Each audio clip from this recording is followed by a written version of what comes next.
A man worth $400 million does not beg. He does not plead, does not whisper, does not reach out a trembling hand to the nearest person and grip their wrist like a drowning man clutching driftwood. But that is exactly what Callum Mercer did on a Tuesday night in November, in the middle of the most expensive private dining room in Boston, while his business empire quietly began to crack at the seams. The woman whose wrist he grabbed was named Sera Voss. She was 28 years old, and she was holding a plate of hand-rolled pasta that cost more than her weekly paycheck. Callum Mercer was 54, the founder and CEO of Mercer Capital Group, a private equity firm that had swallowed struggling mid-market companies the way a shark swallows smaller fish, efficiently, without sentiment, and without bothering to learn their names first. He had been profiled in Fortune twice, photographed for the cover of Bloomberg Businessweek 3 times, and he had once told a CNBC anchor on live television that failure was simply a character flaw that the weak refused to correct. The anchor had laughed. The clip had gone viral. Mercer had framed it. He was not laughing now. The attack had started as it always did, a low, grinding tightness behind his sternum, like someone was slowly tightening a belt around his ribcage from the inside. His cardiologist, a Dr. Ellison Price, who charged $600 per visit and carried himself with the easy arrogance of a man who had never once been told he was wrong, had assured him for 18 months that the episodes were stress-induced arrhythmia. Nothing structural, nothing dangerous. Keep the beta blockers handy. Reduce red meat. Mercer had not considered meditation. He had considered firing Price, but the man came with a waiting list that stretched 8 months and a reputation that stretched further, so he had stayed and quietly doubled his Scotch intake instead. Tonight was critical in a way that most people would not understand unless they had spent 2 decades building something from nothing and then watched a single quarter's numbers threaten to reduce it to rubble. Across the oval mahogany table sat Burton Alcott. Burton was 61, silver-haired, and controlled a sovereign wealth fund out of Luxembourg that Mercer needed, not wanted, needed, to inject liquidity into 3 over-leveraged portfolio companies before the end of the fiscal year. Burton was famously difficult. He had walked away from a partnership with a senator's son over a perceived slight about wine selection. He did not do second chances. Mercer had been performing all evening, laughing in the right places, projecting the specific kind of effortless confidence that cost 30 years of practice to manufacture convincingly, and then the belt behind his ribs had begun to tighten. He reached into his jacket pocket for the small orange prescription bottle. It was not there. He checked the other pocket, the inside breast pocket. Nothing. He had left them in his car. He knew it the moment his hand found the empty space. He had set the bottle on the center console when his phone rang on the way over, and he had simply forgotten to put it back. Callum, Burton's voice, measured and careful, cut through the low murmur of the room. "You've gone quite pale." "Fine," Mercer said. The word came out wrong, too high, too thin, as if his voice had developed a crack he hadn't authorized. He pressed his palm flat against the table. The white linen was cold and immaculate and utterly useless. "Just give me a moment." The belt tightened. The room tilted approximately 2 degrees to the left. Mercer's vision at the periphery went soft and grey, like someone had smudged the edges of the world with a wet thumb. It was at this precise moment that Sera Voss pushed through the kitchen door, carrying the pasta. She had not been scheduled to work the Callaway room tonight. The Callaway room was Ardent's most exclusive private space, 12 seats maximum, a soundproofed door of solid walnut, and a standing rule that only the restaurant's 3 most senior servers were permitted inside it during a reservation. But Donna, who was the most senior of all and who had been working the Callaway room for 11 years, had developed a violent stomach flu that afternoon, and the manager had called Sera at 3 p.m. in a quiet panic. Sera had said yes.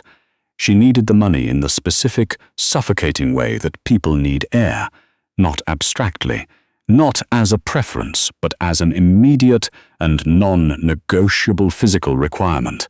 Her younger brother, Felix, was 16, and the specialist at Mass General had told them 6 weeks ago that the curvature in his spine had progressed to a point where surgery was no longer optional. It was either surgery or a future in which Felix spent his 30s in a wheelchair. The surgery was $112,000 out of pocket because their insurance plan, the cheap, bare-bones one Sera paid for herself because their mother had passed 3 years ago, and there was no one else, classified it as elective, which was a word that had clearly been invented by someone who had never watched their little brother wince getting out of a chair. Sera had been a biochemistry major at Northeastern.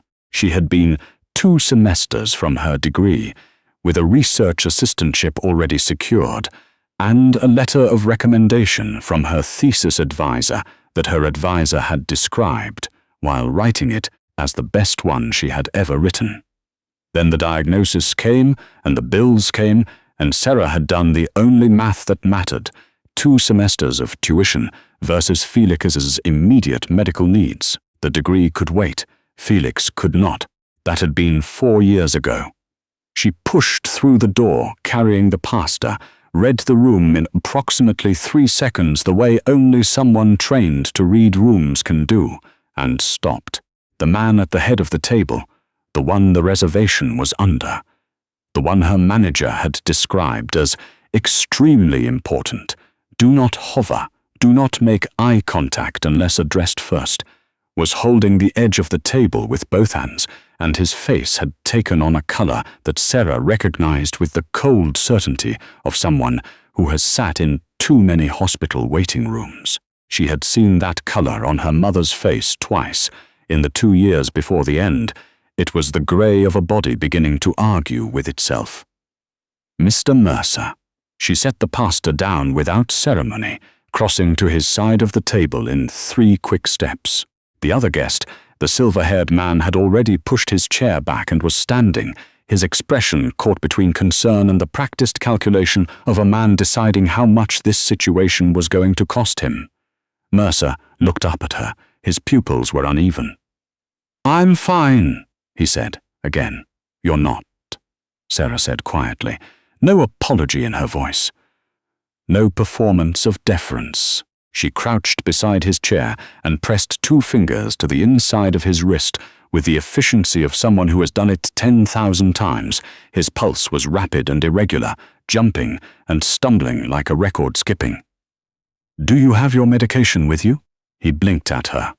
"How did you, the bottle impression in your jacket pocket?" she said. "You've been reaching for it twice, Miss in the last answer. 40 seconds. Where is it? Car." She stood, turned to the silver-haired guest. "Sir, please press the call button on the wall beside the door. The black one, not the white one. The white one is for the sommelier. The black one goes directly to the front desk. Tell them we need the AED kit from the host stand and for someone to call 911. Burton Alcott, who had negotiated billion-dollar transactions without blinking, looked briefly at this young woman in a server's apron and then did exactly what she said. Sera turned back to Mercer. She kept her voice low and level because panic was contagious, and calm was too, and she needed him calm. "Have you eaten tonight? Half the appetizer, alcohol? 2 glasses of scotch, any chest pain? Or is it more of a pressure?" "Pressure," he said, and something moved across his face when she got it right, a flicker of surprise. And then the looser, almost involuntary expression of a person who has been frightened for a very long time, suddenly finding themselves in the presence of someone who speaks the language. It radiates. Left arm sometimes. Tonight it's mostly. He stopped, put his fist against his sternum. "I know," Sera said. She kept him talking. She kept his attention anchored to her voice and her face while her other hand pressed his wrist. Monitoring the rhythm, counting, she moved his chair back from the table in case he lost consciousness and she needed room. She pulled the second chair from the adjacent place setting and angled it so that if he needed to lie down, she could guide him without the table being an obstacle. She did all of this without explaining any of it. Because the explanations would have taken time, and time was the only resource they genuinely did not have. By the time Ardent's manager, a man named Patrick who came through the walnut door at a barely contained sprint, arrived with the AED kit and the information that paramedics were 4 minutes out, Mercer's color had shifted back from gray to something approaching human. His pulse had not normalized, but it had steadied. He was sitting upright under his own power. He was looking at Sera with an expression that Patrick had never in 11 years of restaurant management seen on Callum Mercer's face. The paramedics arrived and took over with the competent, rapid authority of people who did not need direction. Sera stepped back. She retrieved the pasta from the table, which was still technically her job, and she set it in the warmer tray by the door, because it seemed wrong to let it go cold even now. She was standing in the hallway outside the Calloway room when Patrick found her. He did not look at her directly. He was looking at a point approximately 6 inches above her left shoulder, which was his tell when he had something to say that he did not want to say. "You did great in there," he said. And then, because Patrick was fundamentally a decent man trapped inside a corporate structure that rewarded a very different set of qualities, he exhaled slowly through his nose before continuing. "But Ardent has a liability policy. Any physical interaction with a guest, regardless of the circumstances, is a termination offense." Sera looked at him. "The Mercer party has already been in contact with the restaurant's ownership group," Patrick continued. "There's a settlement offer, a gratitude payment, they're calling it, from Mercer's team directly, $5,000 with an attached NDA. Sign the NDA, take the payment, and that's the end of it." He finally made eye contact briefly, and what she saw there was not contempt. It was something more complicated and less useful, guilt without the courage to act on it. "I'm sorry, Sera. I genuinely am." She took the folder he was holding. She opened it. She read the NDA with the thoroughness of someone who had spent 2 years studying biochemistry, which trained a person to read documents carefully, whether the documents were research papers or legal instruments. The settlement payment was $15,000. There was a clause preventing her from discussing Mercer's medical episode. There was a clause preventing her from discussing Ardent's internal policies. There was a clause preventing her from mentioning Mercer's name in any public forum in connection with herself, forever, with penalties structured in such a way that if she ever violated the agreement, she would owe him more than she could earn in a decade. She thought about Felix. $15,000 was not $112,000. It was not even close. She thought about the way the paramedic, a broad-shouldered woman with close-cropped hair, had taken Mercer's vitals in the elevator lobby and said to her colleague, quietly enough, that she didn't think Sera could hear. "Whoever stabilized him before we got here probably saved his life." Probably saved his life. $15,000 and her silence forever for probably saving his life. "No," Sera said. Patrick blinked. "Sera, I won't sign it." She set the folder on the hallway console table, beside a vase of white dahlias. "I need $112,000 for my brother's surgery, and I didn't do anything wrong tonight. His lawyers will—" "I know," she said. She untied her apron. She was surprisingly calm about it, the kind of calm that is not the absence of feeling, but is instead the presence of absolute certainty. I'll be in touch with Mr. Mercer's office directly. Patrick stared at her. She handed him the apron and walked out through the kitchen. Because the kitchen exit was faster, the story broke 4 days later. It was not Sera who broke it. She had told no one, not the story, not Mercer's name, not the details of the evening. She had gone home, made Felix dinner, and sat at the kitchen table for 3 hours researching cardiac arrhythmia beta blockers and the specific combination of medications that a concierge cardiologist might prescribe for a high-function executive with stress-related heart irregularities, because something had been nagging at her since the moment Sus ticked a moment she had counted Mercer's pulse in the Callaway room. The story broke because Burton Alcott's personal assistant, who had been seated in the Callaway room's small adjoining reception area and had filmed approximately 40 seconds on her phone before the situation resolved, sent the clip to a single friend in finance, who sent it to 3 people, who sent it to 30. By Thursday morning it was on 2 financial news blogs under variants of the same headline: Mercer Capital CEO collapses during high-stakes investor meeting. Deal in jeopardy. By Thursday afternoon, Mercer Capital Group's stock had dropped 11%. 3 board members had requested an emergency call.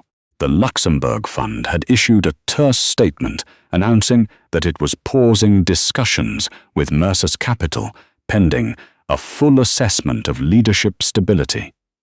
Callum Mercer was in his office at the top of a glass tower in the Seaport district, watching all of this happen, when his assistant told him there was someone at the building security desk who had no appointment and no clearance, and had apparently told the security guard that she would wait, however long it takes, because I don't have anywhere else to be anyway. He watched the security feed on his computer. Sera Voss was sitting in one of the lobby's low chrome chairs in jeans and a canvas jacket with a tote bag in her lap, looking entirely at ease, the way a person looks when they have made a decision, and the hard part, making it, is already done. "Send her up," Mercer said. She walked into his office, and he noticed, this time with clearer eyes and a steadier head, that she moved the way people move when they have spent years making themselves invisible in expensive rooms, efficiently, precisely, with none of the self-conscious performance that most people deploy when entering spaces designed to make them feel small. She sat across from his desk without waiting to be invited. "You refused the NDA," he said. "I need $112,000, Sera said. "Your lawyers sent me 15.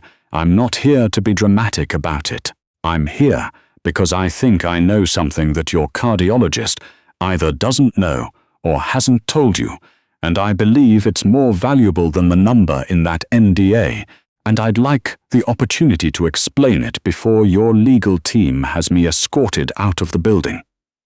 Mercer studied her for a long moment. His jaw was tight.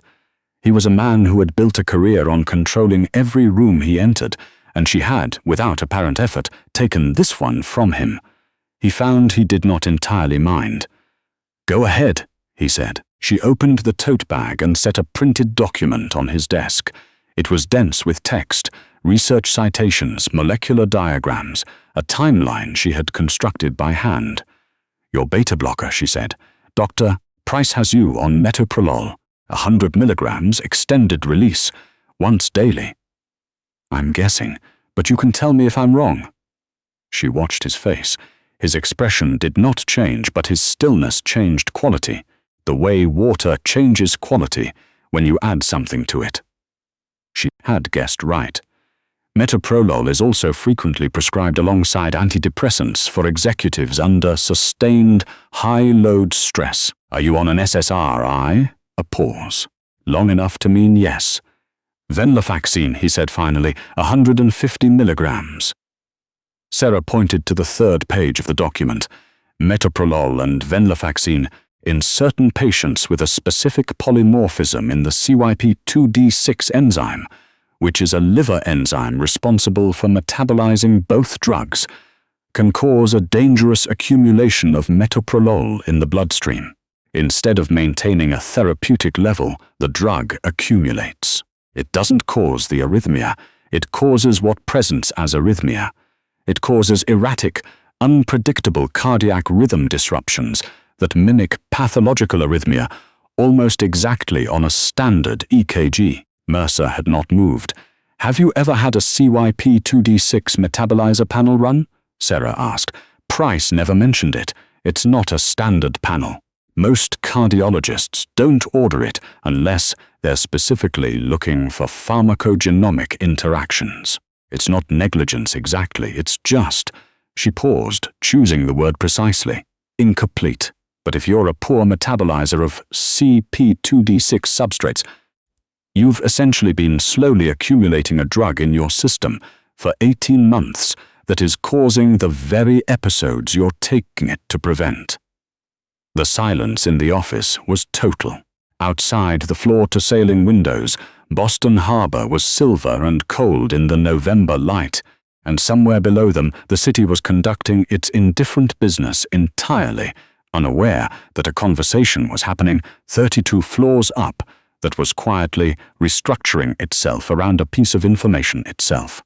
The piece of information so small, a single genetic variation in a liver enzyme, that it had been invisible to an $800 an hour cardiologist for a year and a half. "My brother had the same thing," Sera said, and for the first time her voice shifted, just slightly, just enough to let something real into the room. Not a cardiac medication.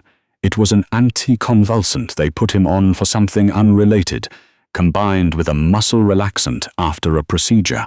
3 months of escalating symptoms, 2 ER trips, a lot of very confident specialist opinions, and then a second-year resident did a full pharmacogenomic screen on a hunch and found it in 48 hours. Felix was off both medications in a week. His symptoms resolved in 10 days. She stopped, steadied herself. "He still has the spinal condition. That's not going to go away without surgery.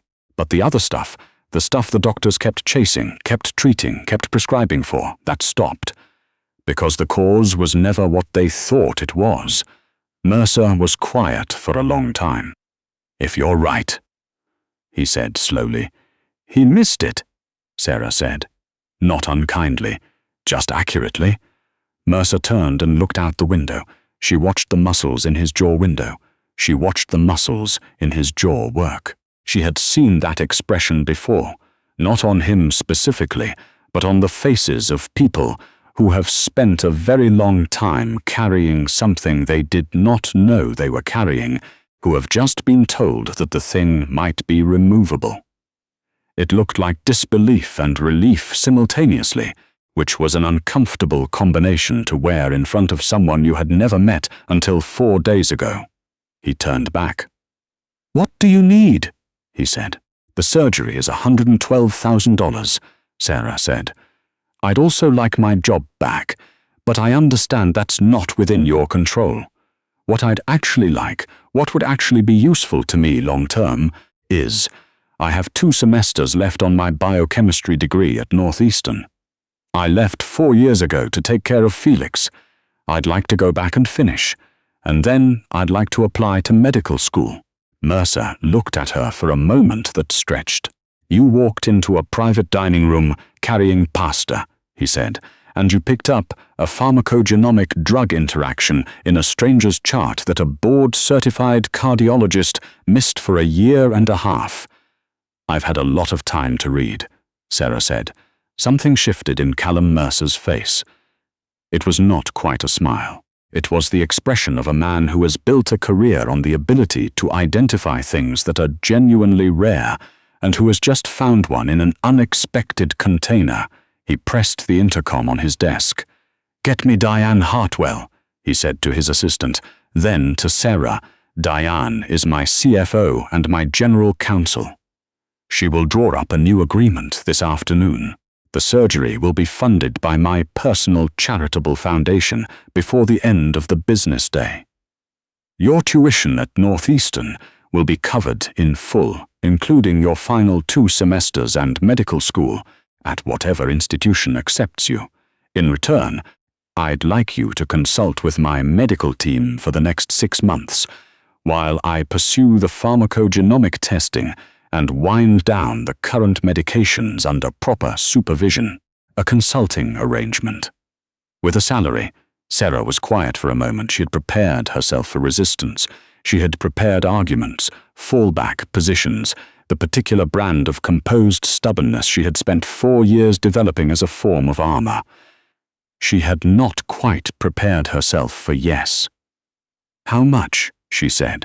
"200,000 for the year," Mercer said. "It's what I pay people who solve problems I can't solve myself." She looked at him. He looked at her. In the space between them was the particular understanding of 2 people who have both, in their different ways and for their different reasons, spent a very long time operating in rooms that were not designed with them in mind. "Okay," Sera said. The CYP2D6 test results came back 9 days later. Sera was a poor metabolizer, and so was Mercer. Under the supervised care of a new cardiologist, Dr. Rina Achibi, who specialized in pharmacogenomics and who had a waiting list that Mercer's assistant had, somehow, remarkably, circumvented in 48 hours. Mercer began a careful, structured withdrawal from the metoprolol. The venlafaxine was transitioned to an alternative with a different metabolic pathway. The first episode had occurred 18 months ago, 6 weeks after he started the medication. The last episode was the one in the Callaway room. There were no more. At the press conference Mercer held 3 weeks later, prompted not by his PR team's advice but by his own decision, which surprised his PR team considerably. He stood at a podium in front of a room of financial journalists and explained, in straightforward terms, that the health incident his investors had seen circulating online had been the result of a medication interaction that had since been identified and resolved. He said that he was in good health. He said that the Mercer Capital Group's fundamentals were sound and that the Luxembourg discussions were ongoing. He said that the identification of the issue had been made not by any of the specialists on his medical team, but by a former biochemistry student from Northeastern University who was currently working as a consultant for his company. He said her name, Sera Voss. He said it clearly, on record, into the microphones. Burton Alcott called the following morning.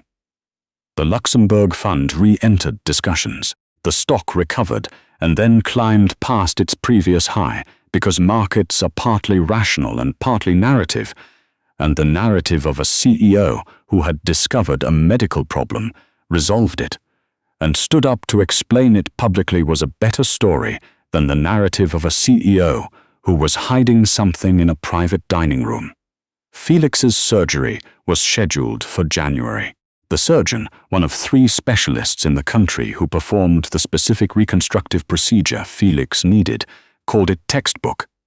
Felix was in recovery by noon and asking for his phone by 2 p.m., which the surgeon said was an excellent sign.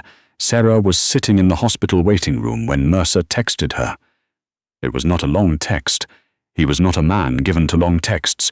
Results just back. 6 months clean. Achibi says it's structural at this point. You were right. She read it twice. Outside the waiting room window, Boston in January was grey and cold, and entirely unmoved by any of it, the way cities are, indifferent to the small private earthquakes that rearrange people's lives without making any noise the street can hear. She texted back, "Good, Felix is out of surgery. He's already complaining about the hospital food." A pause. Then, "Tell him I said hospitals have been serving bad food since 1847 and he should lower his expectations accordingly." She laughed, a short, real sound in the quiet room. She was back at Northeastern in February, 2 semesters from where she had left, sliding back into the rhythms of labs and lectures with the particular hunger of someone who had waited a long time for something they did not allow themselves to want too loudly. Her advisor, the same one, Dr. Preethi Narayanan, who had written the best letter of recommendation she ever wrote, and who had kept Sera's file in an actual physical folder for 4 years on the off chance, sat across from her in the first week back and said, without preamble, "I still have that letter. It still applies. Where are you applying?" Sera had a list. She had made it, quietly, over 4 years of double shifts and hospital waiting rooms and late nights reading pharmacology papers on her phone between tables. She had not let herself look at it very often, but she had kept it. She unfolded it and put it on the desk. Dr. Narayanan looked at it and smiled. The apron was gone. In its place, a lab coat, a student ID, a future with the specific, hard-won texture of something that has been waited for long enough to be truly wanted. Some people have their brilliance on immediate display, advertised and confirmed and credentialed and visible. And some people carry it quietly, underneath things, underneath the uniform, underneath the circumstance, underneath 4 years of someone else's needs coming first. It does not diminish, it does not expire, it simply waits, patient and intact, for the moment when it is finally irreversibly seen.